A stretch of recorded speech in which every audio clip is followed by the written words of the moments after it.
ವೇದಿಕೆ ಮೇಲೆ ಆಸೀನರಾದಂಥ ನಮ್ಮೆಲ್ಲರ ಗೌರವದ ಪಾತ್ರರಾದಂಥ ಜಸ್ಟಿಸ್ ವಿ ಗೋಪಾಲ್ ಗೌಡರವರೇ, ಈ ಬಸವ ಸಮಿತಿಯ ಅಧ್ಯಕ್ಷರು ಹಿರಿಯರಾದಂಥ ಶ್ರೀ ಅರವಿಂದ್ ಜತ್ತಿರವರೇ,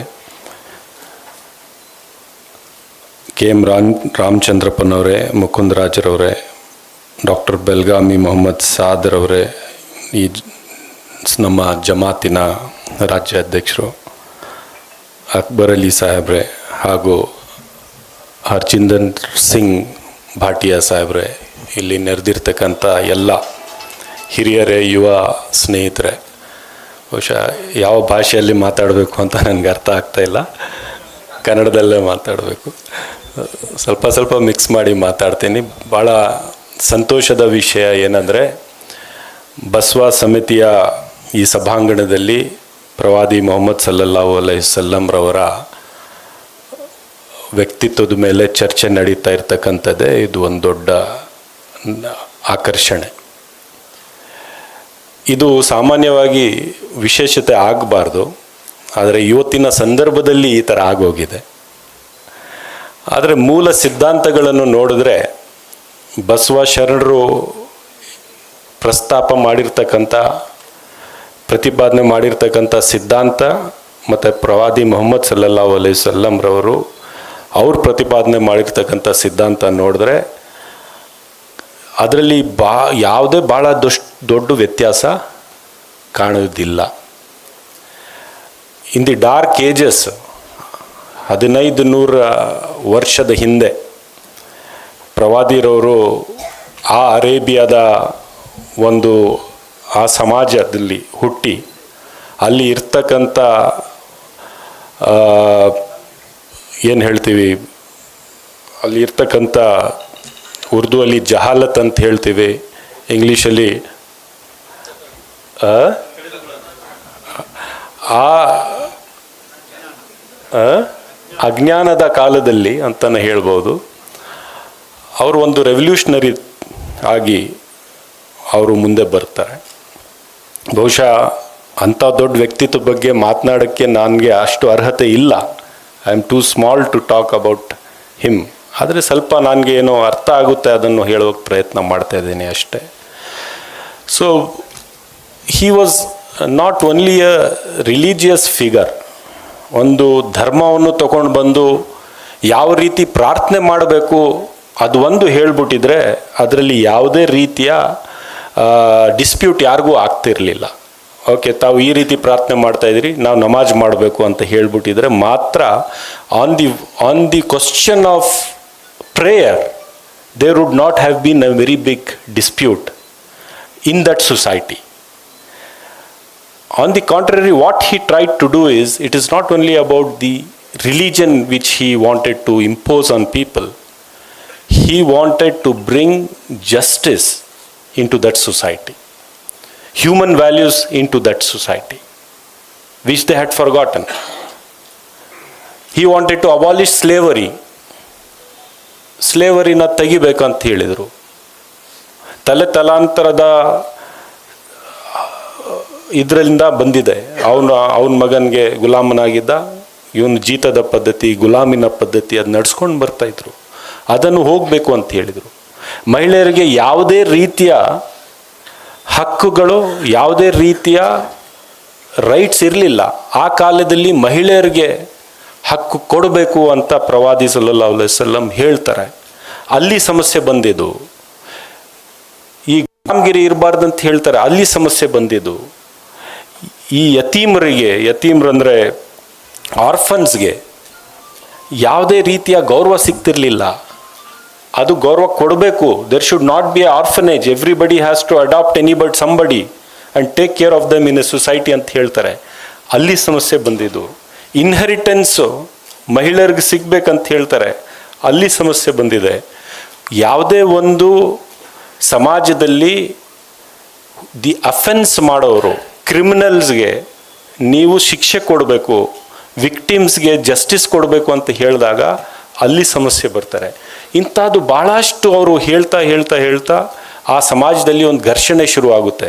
ಏನಪ್ಪ ಎಲ್ಲ ಗುಲಾಮರನ್ನು ಬಿಟ್ಬಿಟ್ರೆ ನಮ್ಮ ಸೇವೆ ಮಾಡೋರು ಯಾರು?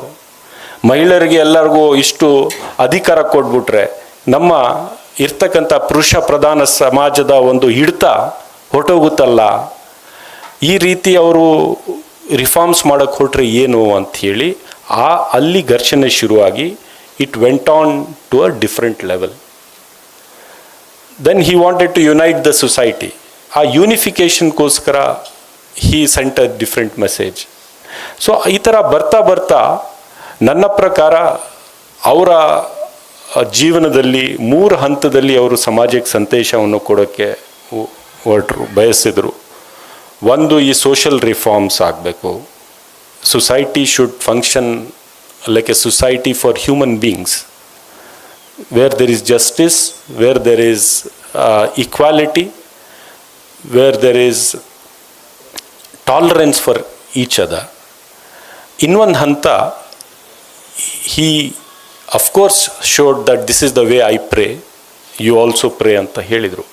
ಆದರೆ when he migrated from Makkah to Medina, there he set up a welfare state. He set up a government and showed how a model government should work, how a government can work on the basis of principles. ಯಾಕಂದರೆ justice Gopal ಗೌಡರವರು ಇಲ್ಲಿ ಉಪಸ್ಥಿತಿರುವಾಗ ನಾನು ಜಾಸ್ತಿ ಸಂವಿಧಾನದ ಮೇಲೆ ಅಥವಾ principles of governance ಬಗ್ಗೆ, justice ಬಗ್ಗೆ ಮಾತನಾಡೋಕ್ಕೆ ಅರ್ಹರಲ್ಲ. ಆದರೆ ಅವರ ಟೀಚಿಂಗ್ಸ್ ಆ್ಯಂಡ್ ಅವರ ಪ್ರಯತ್ನಗಳು ನಾನು ಹೇಳೋಕ್ಕೆ ಪ್ರಯತ್ನ ಮಾಡ್ತಾ ಇದ್ದೀನಿ sir. He set up a welfare state, a model of governance which nobody could that time even understand or comprehend. ಈ ಥರ ಒಂದು ವೆಲ್ಫೇರ್ ಸ್ಟೇಟ್ ಆಗಬಹುದು. ಯಾಕಂದರೆ ಯಾರ ಹತ್ರ ಅಧಿಕಾರ ಇದೆ, ಯಾರ ಕೈಗೆ ಶಕ್ತಿ ಇದೆ, ಅವನೇ ದೊರೆ, ಅವನು ಏನು ಬೇಕಾದರೂ ಆಡ್ಬೋದು. Where was the question of some principle on which a government can function. So ಇವತ್ತಿನ ಭಾರತ ದೇಶದ ಸಂವಿಧಾನವನ್ನು ತಾವು ಓದಿದರೆ, ಅಂದಿನ ಕಾಲದಲ್ಲಿ ಮದೀನಾ ಅಲ್ಲಿ ಪ್ರವಾದಿ ಮೊಹಮ್ಮದ್ ಸಲ್ಲಲ್ಲಾಹು ಅಲೈಹಿ ವಸಲ್ಲಂ ಯಾವ ಸರ್ಕಾರವನ್ನು ಸೆಟಪ್ ಮಾಡಿ ಆ ಸರ್ಕಾರ ಯಾವ ಸಿದ್ಧಾಂತದ ಮೇಲೆ ನಡೀತಾ ಇತ್ತು ಅಂತ ತಾವು ಕಂಪೇರ್ ಮಾಡಿದ್ರೆ, this is what the Indian constitution is today.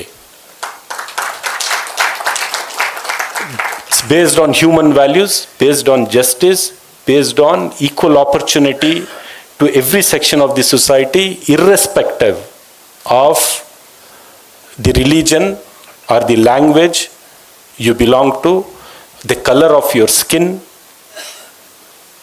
whatever you are, you're a brown or a white or a black person, everybody had an equal right. ನಮ್ಮಲ್ಲಿ ಒಂದು ಇದು ಹೇಳ್ತಾರೆ ಸೇಯಿಂಗ್, ಆ ಕಾಲದಲ್ಲಿ ಯಾರು ಯಾವ ದೇವಸ್ಥಾನಕ್ಕೆ ಹೋಗಂಗಿಲ್ಲ ಅಂತ ನಿರ್ಬಂಧಗಳು ಇತ್ತು, ಅಲ್ಲೂ ಇತ್ತು. ಆ ಕಾಲದಲ್ಲಿ he opened the mosque for everyone, for all religion, not only for Muslims. Ivattu we are more conservative, sir. We are more conservative than what Prophet sallallahu alaihi wasallam showed us as a model. We are very conservative. ಈಗ ಇವತ್ತಿನ ಕಾಲದಲ್ಲಿ ಏನಾಗಿದೆ sir, ನನ್ನನ್ನು ನೋಡಿ ಪ್ರವಾದಿಯವ್ರಿಗೆ ಅವರ teachings ಹೀಗೆನಾ ಅಂತ ನನ್ನ ನೋಡಿ ಅರ್ಥ ಮಾಡಿಕೊಂಡ್ರೆ it's not fair, because I cannot stand up to the expectations of what Islam is, what Prophet Muhammad sallallahu alaihi wasallam showed us, because we have failed him as a community to showcase what dynamism he presented the structures of the society. So he opened the mosque, he opened a system where the society can come together. So there is a lot of things which we have not understood about him and the religion he has shared. We pray 5 times, but we don't understand with what intention he set up his government, how his government took care of the society, how that government functioned with certain set of principles, directive principles, how every section of the society was taken care through that, what was the actual welfare state about, and all this. There are a lot of issues which needs to be deliberated on and reflected, whether today's Muslim community that we all are we following in that footsteps, in that direction. So there is a lot of learning to be done. and I'm sure there will be open stages where people will definitely be allowed to come, talk, deliberate. It is not what only the religious leaders show what it is. It is much, much more beyond that. And I am very happy that ಇವತ್ತು ಪ್ರವಾದಿಯವರ ಬಗ್ಗೆ ಚರ್ಚೆ ಮಾಡೋದಕ್ಕೆ, ಅವರ ಜೀವನವನ್ನು ಅರ್ಥ ಮಾಡಿಕೊಂಡು, ಅವರ ಸಂದೇಶವನ್ನು ಅರ್ಥ ಮಾಡಿಕೊಂಡು ಇವತ್ತು ನಾವು ಇಡೀ ಸಮಾಜಕ್ಕೆ ಇಲ್ಲಿಂದ, ಯಾಕಂದರೆ ಇಡೀ ಪ್ರಪಂಚದಲ್ಲೇ ನಮ್ಮ ಸಮುದಾಯನೇ ಸಮಸ್ಯೆ ಅಂತ ಬಿಂಬಿಸುವಾಗ ಪ್ರತಿನಿತ್ಯ ನಾವು 1 ಅವರ್ ಇಲ್ಲಿ ಕೂತಿದ್ರೆ 1 ಅವರ್ ಸೋಷಿಯಲ್ ಮೀಡಿಯಲ್ಲಿ ನಮ್ಮನ್ನು ನಿಂದಿಸೋರು, ನಮ್ಮನ್ನು ಒಂದು ರೀತಿಯ ಹೀನಾಯವಾಗಿ ಇವರು ಮನುಷ್ಯರೇ ಅಲ್ಲ, ಇವರು ಫಾಲೋ ಮಾಡೋದು ಯಾವುದೋ ಧರ್ಮ ಆಗಲಿ ಸಿದ್ಧಾಂತ ಆಗಲಿ ಮನುಷ್ಯತ್ವದ ವಿರುದ್ಧ ಅಂತ ಹೇಳುವಾಗ, ಈಗ ನಾನು ನಿಂತ್ಕೊಂಡು ಮಹಿಳೆಯರಿಗೆ ಅಧಿಕಾರ ಸಿಕ್ಕಿದ್ದು ಅಂತ ನಾನು ಹೇಳಿದರೆ, ಗುಲಾಮ್ ಗಿರಿಯನ್ನು ತೆಗೆದುಹಾಕುವ ಇದು ಆ ಕಾಲದಲ್ಲಿ ಮಾಡಿದ್ದಾರೆ ಅಂತ ಹೇಳಿದರೆ ಒಂದೊಂದಾಗಿ ನಾನು ಹೇಳ್ಕೊಂಡು ಹೋದರೆ, so orphans got the right. Where was the right for orphans? Where was the right for women? Where was the right for any slave which used to be under any other person? So how money lenders were exploiting the society. ಈ ಥರ ನಾನು ಹೇಳ್ಕೊಂಡು ಬಂದರೆ ತಮಗೂ ಗೊತ್ತಿರ್ತಕ್ಕಂಥ 2 hours. But ನಮಗೆ projection ಮಾಡ್ತಕ್ಕಂಥವ್ರು ರಾಜಕೀಯದ ದುರುದ್ದೇಶ ಇಟ್ಕೊಂಡೇ ಪ್ರೊಜೆಕ್ಷನ್ ಮಾಡಲಿ, ಬಟ್ ಬರ್ತಾ ನಾವೇ ಈ ಸಮಾಜದಲ್ಲಿ ವಿಲನ್ ಥರ ಒಂದು ವಾತಾವರಣ ಕ್ರಿಯೇಟ್ ಆಗಿರ್ತಕ್ಕಂಥದ್ದು.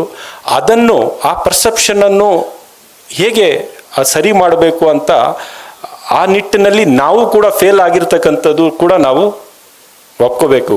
ಪ್ರಹಾರ ಮಾಡೋರು ಮಾಡ್ತಾ ಇರ್ತಾರೆ ನಮ್ಮ ಮೇಲೆ, ಆದರೆ ನಾವು ಯಾವ ರೀತಿ ಅದ್ರ ಮೇಲೆ ನಡ್ಕೊಂಡು ನಮ್ಮ ಜೀವನವನ್ನೇ ನಾವು ಒಂದು ಆ ಕ್ಯಾರೆಕ್ಟರಿಸ್ಟಿಕ್ಸ್ ಡಿಸ್ಪ್ಲೇ ಮಾಡದೆ, ನಾವು ಅವರ ಪರ್ಸೆಪ್ಷನ್ನನ್ನು ನಮ್ಮ ಜೀವನದಿಂದ ಜನರಿಗೆ ಹೌದು ಇದು ಸರಿ ಇದೆಯೋ ಇಲ್ವೋ ಅಂತ ಯೋಚನೆ ಮಾಡ್ತಕ್ಕಂಥ ಮಟ್ಟಕ್ಕೆ ತಲುಪಿರೋದೇ ನಮ್ಮ ಫೇಲಿಯರು.